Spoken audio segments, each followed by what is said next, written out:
আসসালামু আলাইকুম রহমতুল্লাহি ওবরাকাতুহ।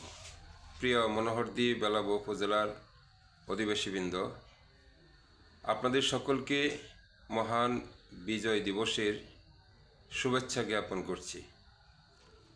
আল্লাহ তাআলার লাখো কোটি শুকরিয়া যে তিনি আমাদেরকে স্বাধীনতার ৫৪ বছর পরেও জীবিত রেখেছেন। আমরা আমাদের কর্মশক্তি দিয়ে, চিন্তা শক্তি দিয়ে এই দেশকে সুন্দর, সার্বভৌম একটি আধুনিক কল্যাণ রাষ্ট্রে পরিণত করার সুযোগ আমাদের হাতে আছে।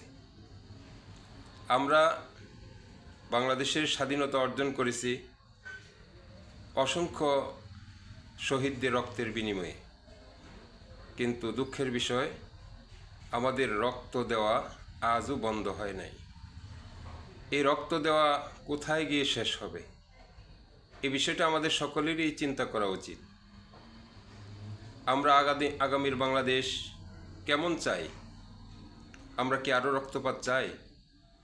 আমরা কি আরও হয়রানি চাই? আরও কি আমরা গায়েবী মামলা চাই? আরও কি জুলুম নির্যাতন চাই?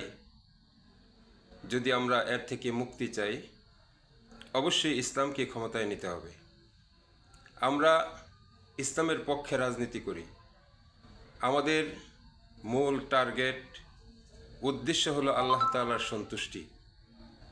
আর যেই নেতৃত্বের মধ্যে আল্লাহ তাআলার সন্তুষ্টি উদ্দেশ্য থাকবে, তাদের দ্বারা দেশের কল্যাণ হবে, দেশের মানুষের কল্যাণ হবে, দেশ সমৃদ্ধশালী হবে। আজকে আমরা বেকার সমস্যার সমাধান চাই, কিন্তু যারা দুর্নীতিবাজ তাদেরকে বারবার ক্ষমতায় বসায়।